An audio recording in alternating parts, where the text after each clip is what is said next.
Marketing is everywhere. From the billboards on the highways to the notifications on your phone, we are constantly bombarded with people trying to sell us stuff. What makes good marketing? Are you doing enough in your life personally and professionally to market yourself? You have questions, and the Marketing Madmen have answers. Search the Marketing Madmen on Google or your favorite podcast provider to get practical marketing advice from expert guests who are shaping and reshaping the business world. They say marketing is a madman's game. Join the Marketing Madmen every Saturday at 4 p.m. to find out why. This is an Extra 106.3 podcast. To hear more live and local content like this, tune into 106.3 FM or download the Extra 106.3 app.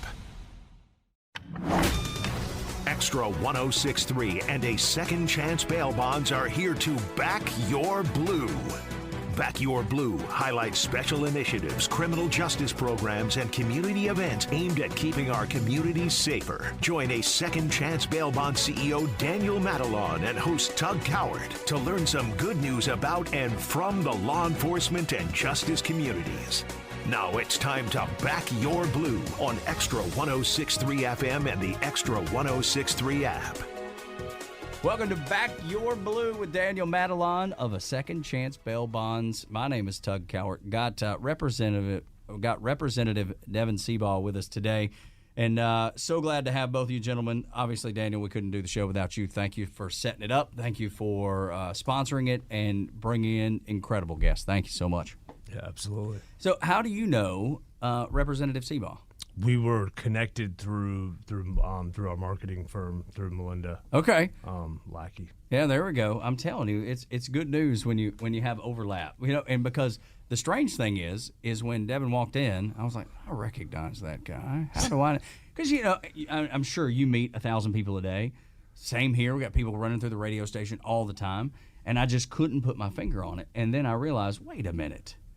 And you told me that your son is a performing artist, Zach Seabaugh. Maybe people remember him from The Voice. How cool is that? You told me that he's touring right now and still doing incredibly well in the world of music. Congratulations! Yeah, thank you. We're very proud of Zach. He's put in the work and he's moving up the ladder. No doubt about it, man. And if you don't mind, tell people who might enjoy his music where he's touring and where they might see him next.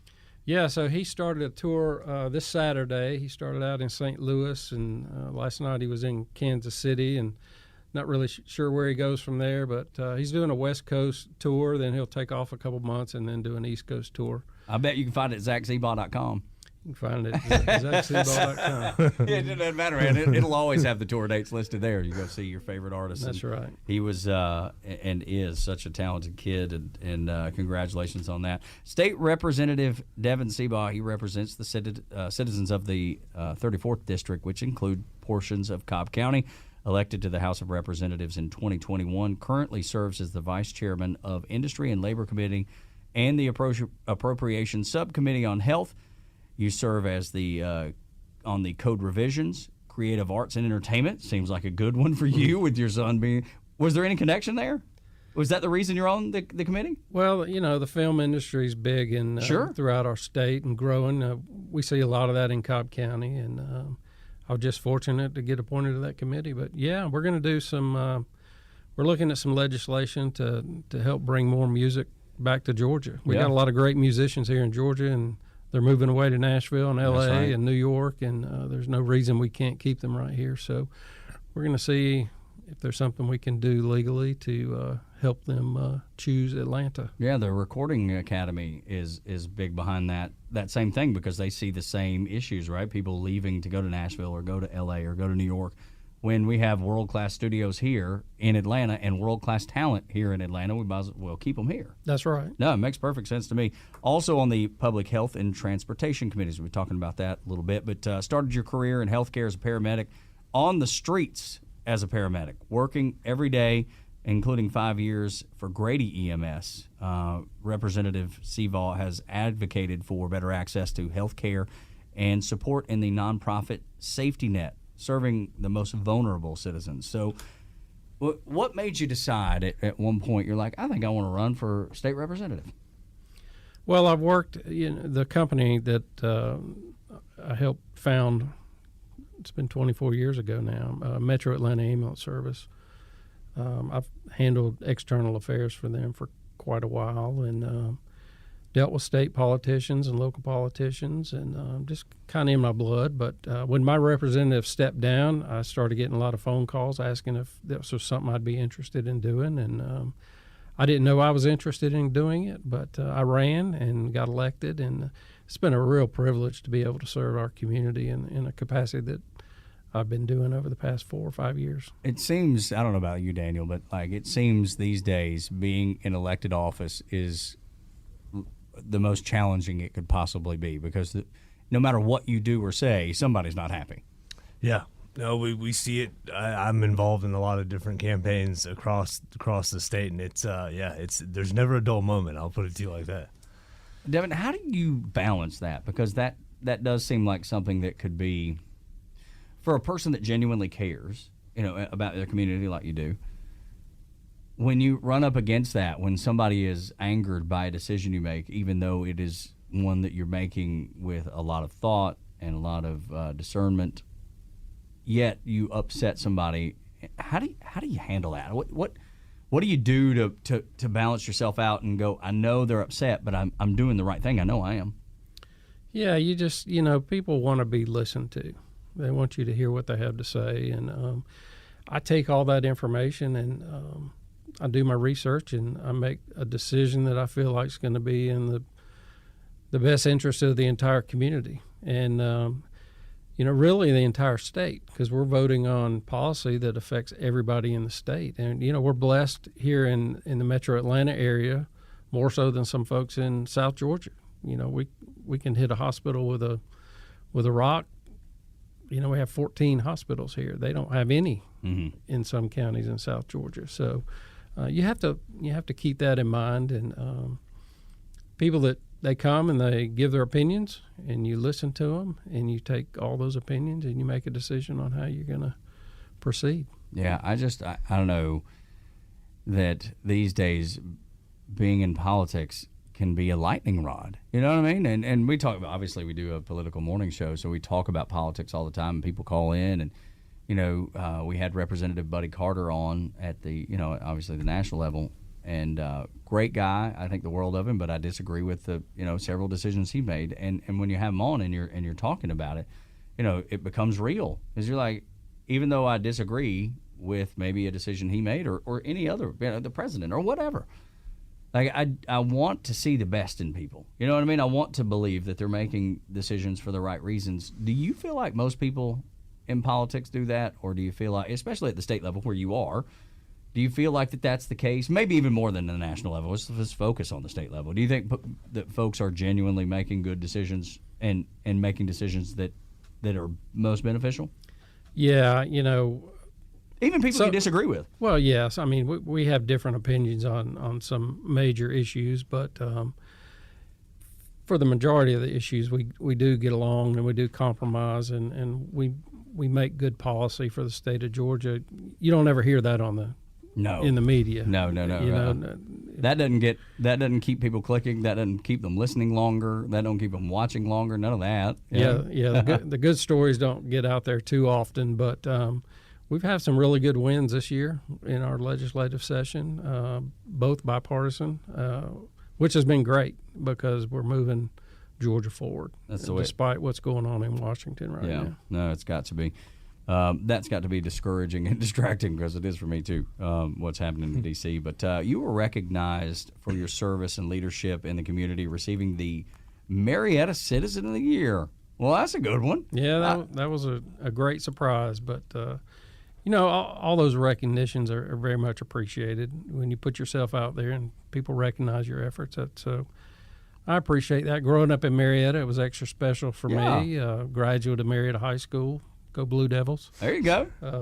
Look, give them the shout out. I love it. Yeah, we love. Marietta is a great place to grow up, and it's a great place to work and raise a family now. So very, very proud to carry that banner. Yeah, no doubt.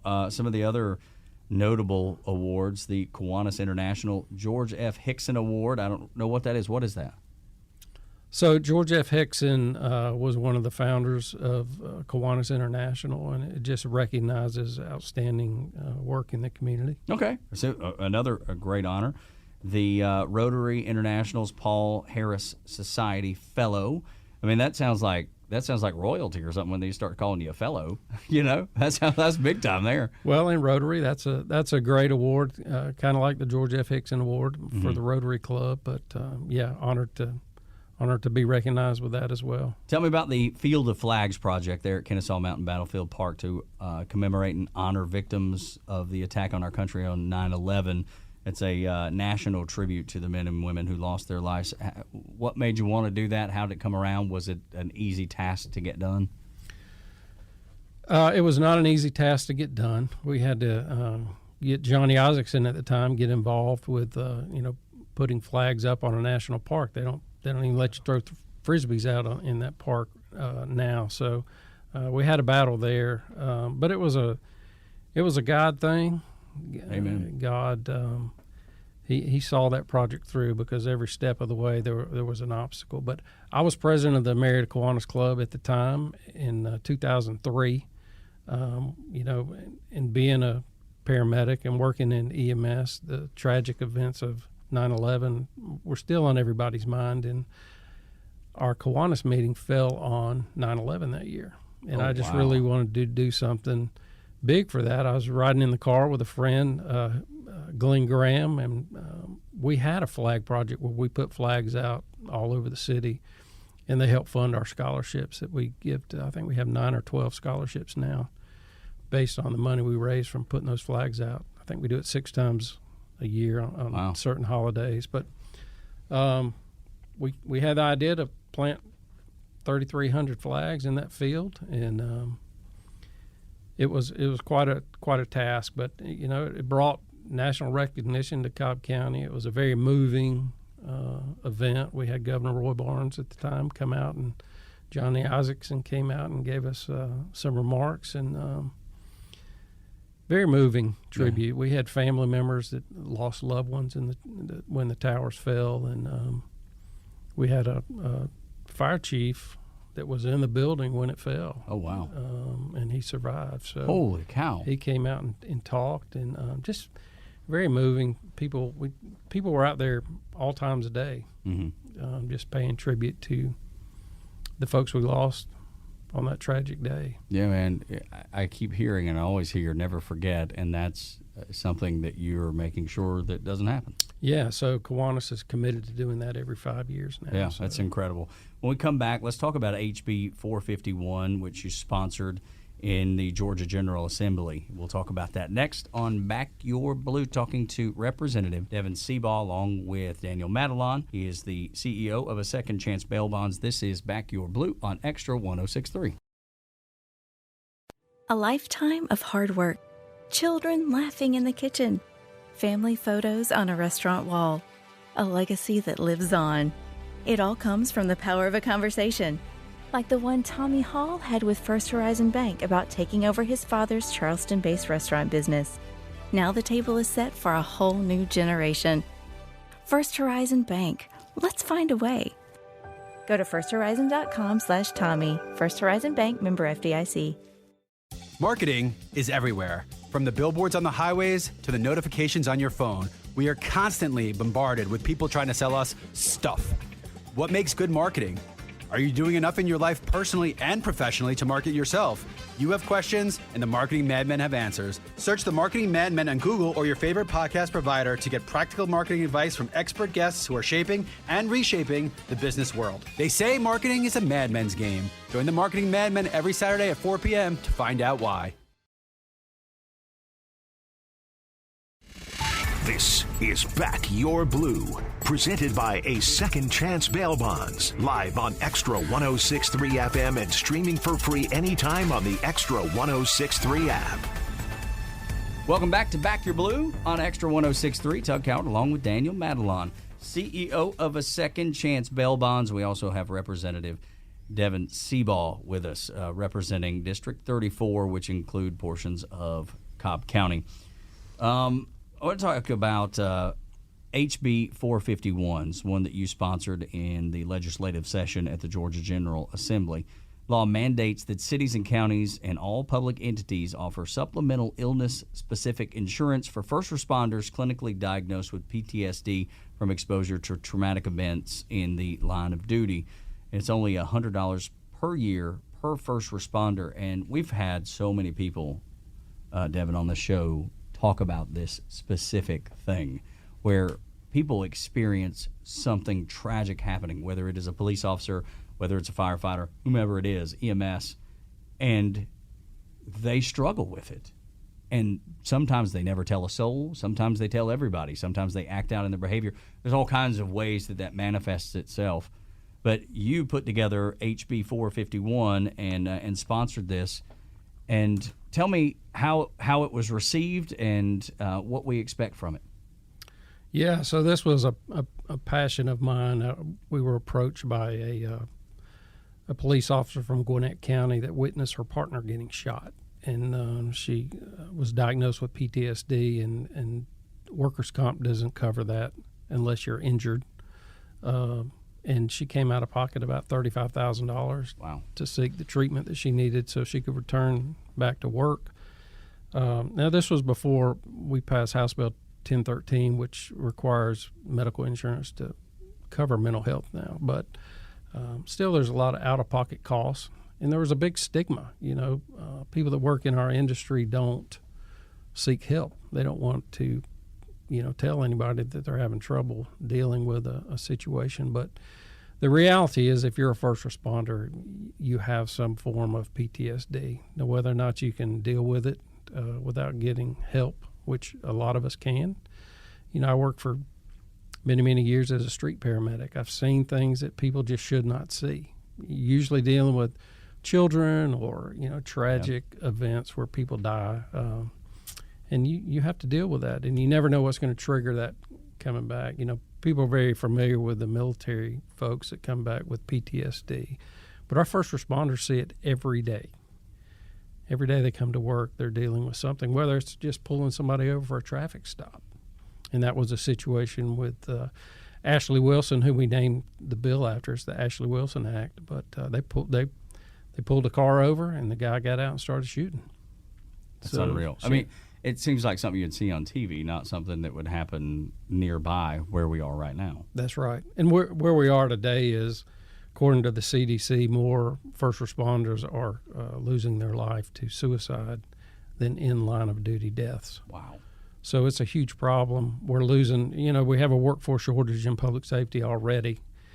So whatever we can do to keep these folks working is good, and I think House Bill 451 is going to do that. It's going to allow them to get the help that they need so that they can return to work. It's going to make our community safer because you got mentally healthy individuals out there taking care of us. Yeah. Why do you think we have such a shortage in public safety employees and people that want to serve their community? Because it's such an honor to be able to do that. And my entire life, it's always been considered an honor and a calling even to be a police officer, to be a firefighter, to be a first responder, to be a military member, since you brought them up too. I know for my service in the Navy, it was an honor for me to serve the United States Navy. It was. Had I not met my beautiful wife, I would still be serving in the United States Navy. I wouldn't be 20 plus years in broadcast. I'd be 20 plus years in military service. Had I not met my wife, is a good Lord knew exactly what he was doing. He knew where I needed to be, and I certainly give him all the praise and glory for introducing me to my wife. But why do you think it is? Why do you think there's a shortage of public safety employees and personnel? We went through the defund the police. I think that hurt public safety in general, all the way around. I think we've gotten past that, I hope. But I think that was a big reason. And I think we're starting to see more and more people get interested in that. We're introducing it in career academies in the local high school levels and really even in elementary and middle school. So we're putting the idea in the minds of these children that there's a future there. But it is a calling. Everybody can't do it. God forbid anybody ask me to be a teacher. I think they're saints. I couldn't be a teacher, but I can come and pick you up when you need help. Yeah.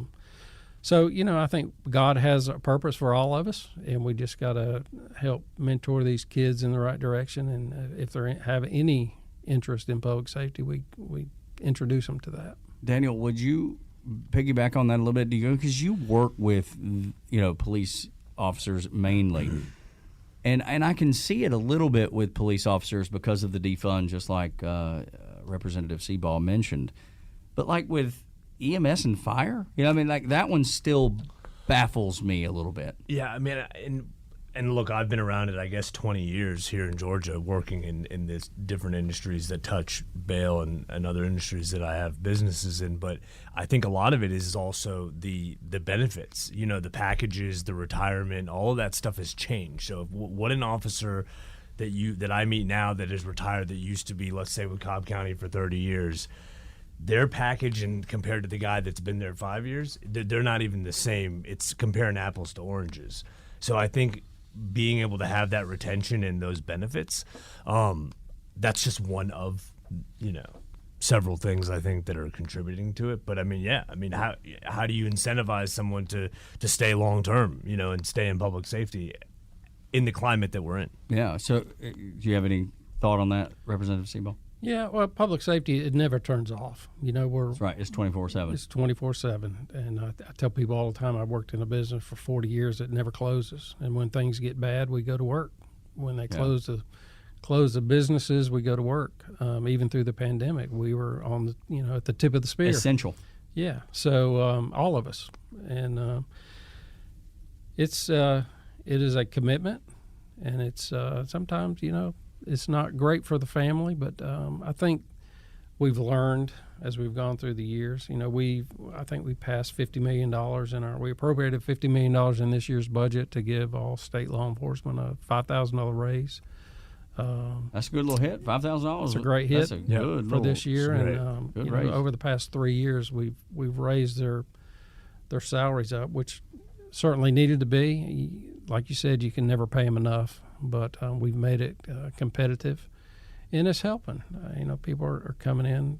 The old pension plans that the state used to have, we don't have that anymore. It's a 401k plan, and you can pick up and move. So we saw a lot of that, but we've upped their retirement plan, and we're starting to see more people settle in now and stay for the long term. Yeah, some of the agencies I know in Cobb, they're fully staffed at Cobb County Sheriff's Office, which is like mind-blowing. Unheard of? Because in the metro, there's a huge struggle with all the sheriff's departments trying to get them fully staffed right now, currently. What do you think the difference is, Representative Seabaugh, that Cobb County gets right that others could really learn from?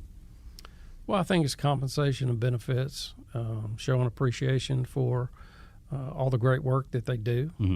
Cobb County's good about giving the officers the resources they need to do their job and backing them up when they need it. And Cobb's been very good about that. Where we have six law enforcement agencies, including the sheriff's office, and all of them are very solid organizations. Yeah, that's great. Let's go back to Ashley Wilson and the face of HB 451 that you sponsored. How did you meet her and learn the story? So, you kind of told the story of what had happened. How did you meet her?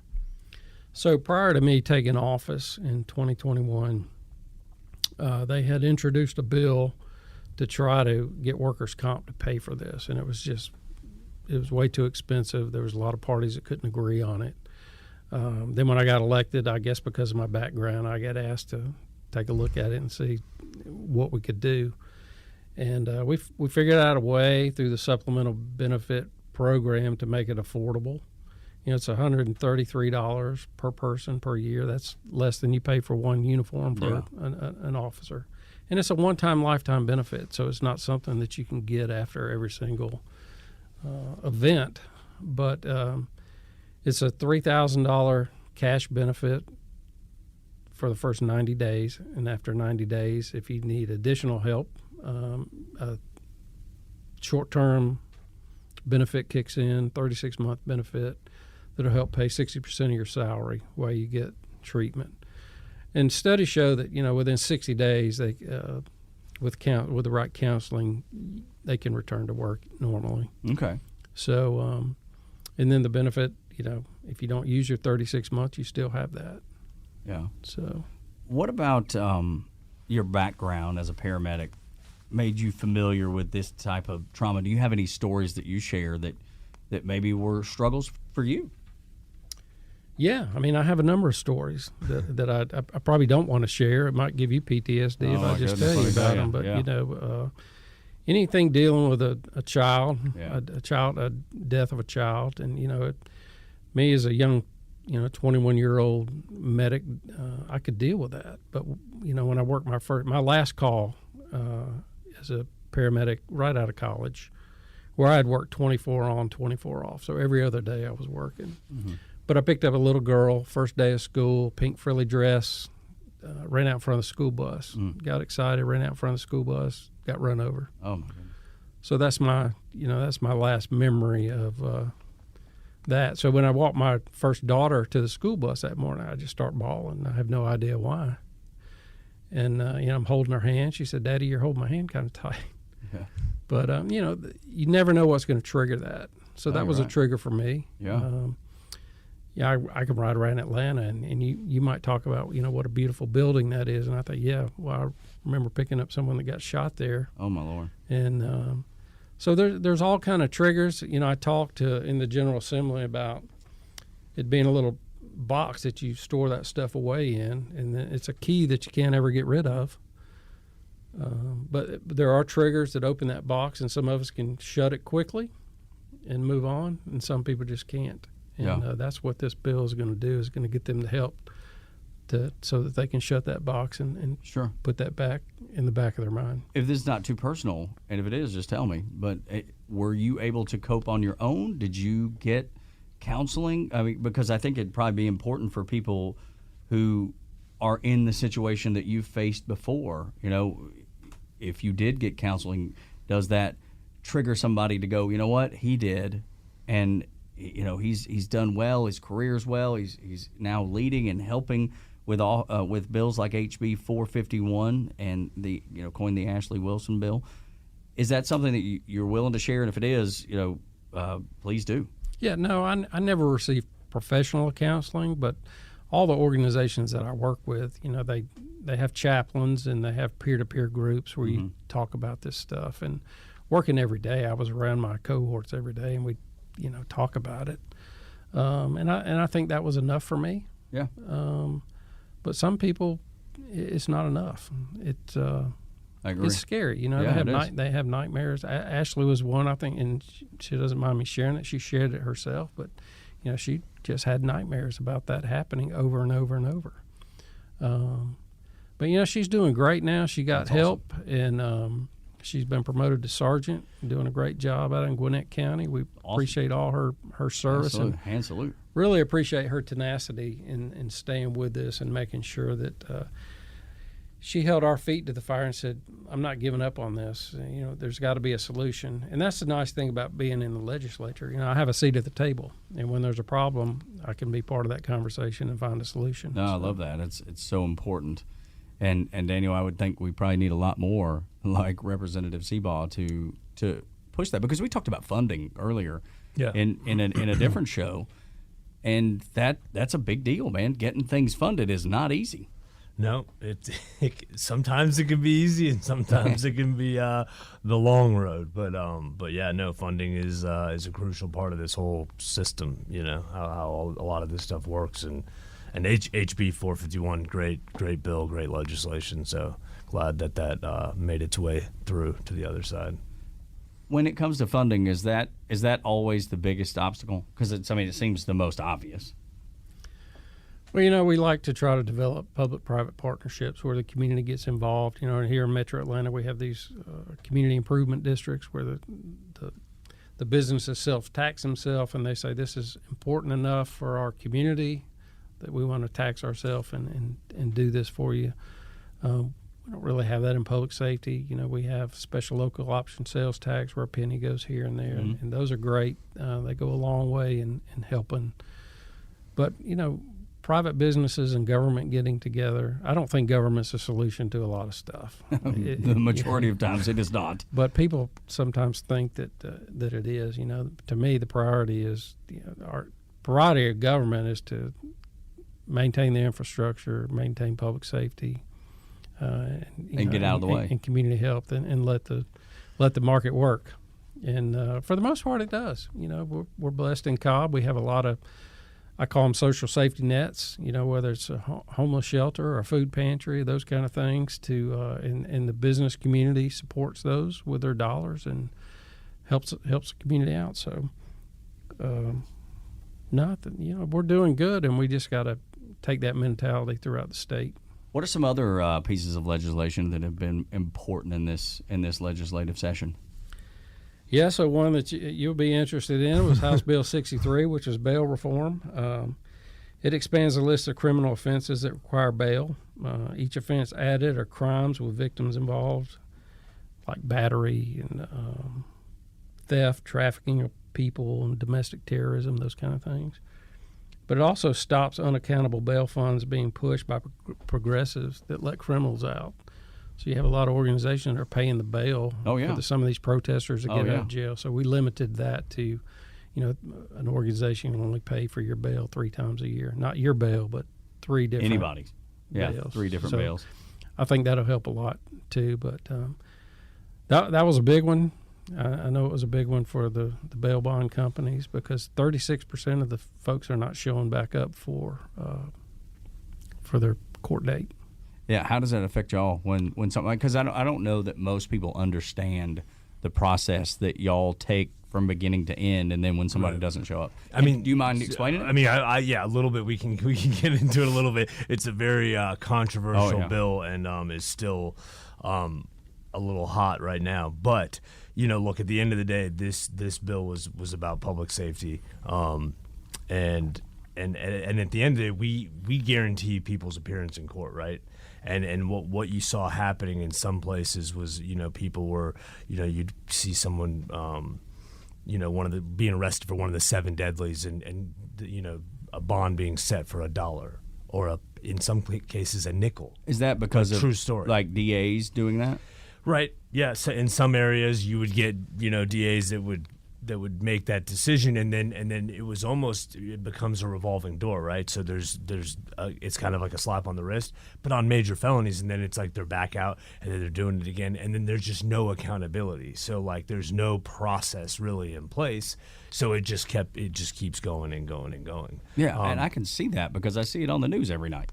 Yeah. I mean, we talk about it all the time. It's not like this is some hidden secret, I mean, you see this happening with regularity. It's pretty much a talking point at this point that happens. So I think at least that part of it, I think the public looks at that and goes, good, I want people to have repercussions for their actions. Right. Because even on DUIs, like, I mean, people would just get a citation on the side of the road and then just go to bed, And I mean, I think there's always a middle ground for a lot of this, sure. right? And I think that, a lot of this policy always should be revisited no matter what side of the aisle you're on, right? I mean, everything always can use a good tweaking here and there, right? Mm-hmm.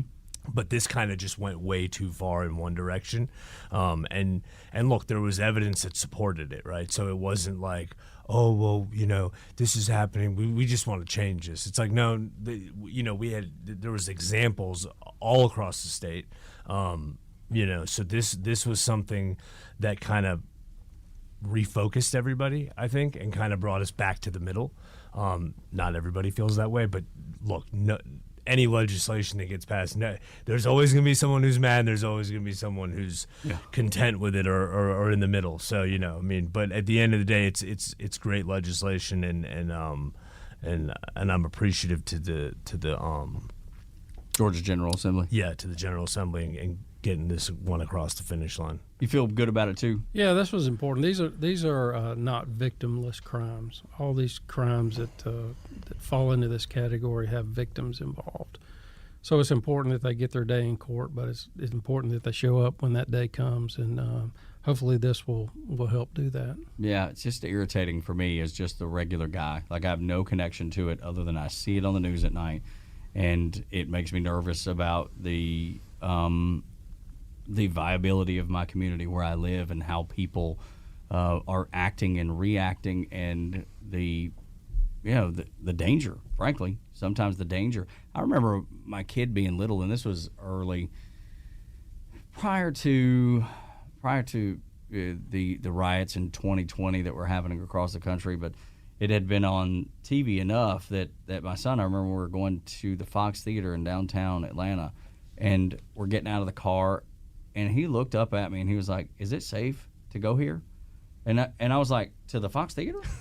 But it didn't matter. He's just a kid, and he just saw what's happening on TV. Is it okay? So to pretend that it doesn't have an effect would be just, I think, silly, because it even affected a little guy like my son at the time. So I think it's important that, because I've taught him, and I'm sure you taught your children, actions have consequences. And when they don't, they just continue the cycle. As Daniel was saying, the cycle just continues. Yeah, mental health's a big problem, and you have a lot of people that can't get the help they need, and they commit violent acts, and it doesn't matter. It really doesn't matter where you're at. We have a lot of laws in place, but you got to follow the laws. The gun laws are a big issue that I won't get deep into that, but people that follow the law are good gun owners. It's the bad actors that don't really care what the law says, that are using those guns That's exactly right. to shoot people. So That's exactly right. That's an issue. Another issue we brought up was squatter reform. You may have heard Oh about my gosh, that. yes, absolutely. Can you hold that thought, because I want to get to that, because Yeah. that is an issue that has been major and in the news across the country, and definitely here in Atlanta and Metro Atlanta, for that matter. Talking to Representative Devan Seabaugh along with Daniel Madelon. He is the CEO of a Second Chance Bail Bonds. We'll continue on Back Your Blue next on Extra 106.3. Marketing is everywhere. From the billboards on the highways to the notifications on your phone, we are constantly bombarded with people trying to sell us stuff. What makes good marketing? Are you doing enough in your life personally and professionally to market yourself? You have questions, and the Marketing Madmen have answers. Search the Marketing Madmen on Google or your favorite podcast provider to get practical marketing advice from expert guests who are shaping and reshaping the business world. They say marketing is a madmen's game. Join the Marketing Madmen every Saturday at 4 p.m. to find out why. A lifetime of hard work, children laughing in the kitchen, family photos on a restaurant wall, a legacy that lives on. It all comes from the power of a conversation, like the one Tommy Hall had with First Horizon Bank about taking over his father's Charleston-based restaurant business. Now the table is set for a whole new generation. First Horizon Bank. Let's find a way. Go to firsthorizon.com/Tommy. First Horizon Bank, member FDIC. Extra 106.3 and a Second Chance Bail Bonds are here to back your blue. Now back to the show on Atlanta's only conservative news and talk station, Extra 106.3. Welcome back. Back Your Blue, final segment with Representative Devan Seabaugh on Extra 106.3, Atlanta's only conservative news and talk station. Tug, Rhino, and Los in the morning. And then on the weekend, I'm able to sit down with Daniel Madelon. He is the CEO of a Second Chance Bail Bonds, and we've got Representative Seabaugh with us today. There's so many things that I know the General Assembly was looking at this year, and you guys have to figure out which laws we're going to pass, which ones we're going to table, which ones we're going to get rid of altogether. Squatters' laws were all the rage about a month ago, 2 months ago. It was happening across the country, where I saw a woman get arrested in New York City for changing the locks on the house that she owned because some random people decided that they wanted to move in there and not pay her anything. So she went to change the locks and got arrested. How did anything like that happen in Atlanta or in Georgia? And how did the law that y'all passed help homeowners? Because there are situations where people are paying their rent. Maybe they're doing a rent to own or something. They pay the rent, and then the homeowner says, "Nope, you've never paid a penny," and just tries to kick people out. So I see both sides of the story, but right now the main focus is people just living in a house that they don't have any right to. Yeah, so I got approached by a constituent probably in November of last year that had a squatter in his house. It's $500,000, $800,000 house, and it took him 8 months to get him out. Oh, Lord. He said, is there anything you can do about this? So, I started looking at the laws, and the laws were, written in trespassing laws were written in the 1820s for homesteaders. You get 40 acres and a mule out west, and they'd never been changed. And it's a loophole in our law, and people were taking advantage of it. So, Georgia, after we drafted the law and the conversation got started about it, the news picked it up, and we found out it's a huge problem in Georgia. Not just Georgia, but nationally, across the country. But Georgia was, I think the Apartment Association and Home Renters Association said it was the number one state for squatting. Wow. So never known. At that point, we knew we were on to something, and the purpose behind my bill was to return this property back to the rightful owner within a reasonable amount of time, and we drafted new legislation to make that happen. So, somebody shows up, property owner files a writ of possession. They take it to the sheriff's office. Sheriff goes out, asks that person, why are you in this person's house? You don't have a right to be here. If they say they have a right to be here, they have 3 days to produce a lease or, showing that they've made cash payments or those kind of things. We moved the jurisdiction from a Superior Court jury trial, which is very backed up right now, to a magistrate court judge, and they will make a determination whether that lease has merit or not. If it doesn't have merit, they'll be charged with a misdemeanor. They'll have 3 days to get out of the house, and they will additionally be charged for any damage, may have to pay back rent and those kind of things. So if they do present a false lease, that's false swearing, and that's a felony in Georgia. So they'll get hit with an additional charge and probably spend some time in jail. Goodness, and I know people are probably delighted to hear this, especially if Georgia's the number one state for squatting in America. Goodness, I had no idea. Did you know that? I didn't know it was the number one, but I just still can't wrap my mind around why somebody thinks it's okay to go live in someone else's house. I can't get past that part. It is mind-boggling. But it's bad. I mean, it's clearly. It's I would not want that for myself or anybody that I know. I can tell you that because I just couldn't imagine not being able to go back into your own home. Well, what's the number of people that were doing this to make Georgia the number one place in America? Well, I know Fulton County alone had about 1,200. Goodness gracious, 1,200 different people had homes that people had overtaken and claimed as their own. Yeah, and a lot of folks, they prey on houses going up for sale. Sure. So I had several realtors come up, to me and say, look, I went to show a house and somebody changed the locks and we're living there and said, no, I live here. You can't show this house. And that was a huge problem for the realtors. Yeah, I guess so. So the property owners, not only were they losing rent and still having to pay the mortgage, but if you were trying to sell your house, your realtor couldn't even show the house to sell it. And we were having to go through the eviction process like they were a tenant, and they're not a tenant. So that was the purpose of the law. That was the purpose to change it, and we did that. And I think we've already had a couple cases where they got kicked out pretty quick. Good. That's what we need. As they should. Yeah, absolutely. We got about 2 minutes left. Any other legislation you want to touch on that was important? So Senate Bill 370 dealt with human trafficking. Mm-hmm. Big problem with all the interstates that we have access to. We had Senate Bill 421, which increased the penalties for not squatting but swatting. Which is another issue. People were calling 911 and saying there was crime going on. They'd send the SWAT team out there. Dangerous on so many levels. Yeah, so we did some legislation to help increase those penalties if you make those phone calls, because that's just dangerous all the way around. I mean, I don't know about you, but if you show up at my house unannounced at night, I'm probably going to show up with something in my hand. Yeah, I don't want the SWAT team knocking on my door and me having that in my hand. Yeah, right. It's not ideal. No. So, but a lot of legislators this year got swatted on both sides of the aisle. And it wasn't a partisan issue either.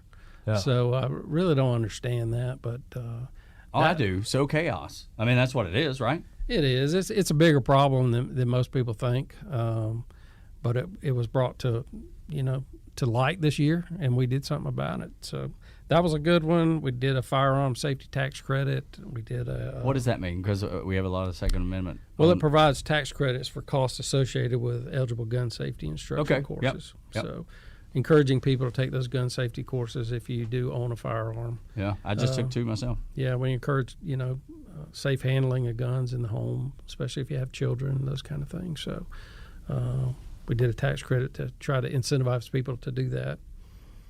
And then Senate Bill 324 was a victim confidentiality bill that provides victim of domestic violence, abuse, and human trafficking to keep their address confidential.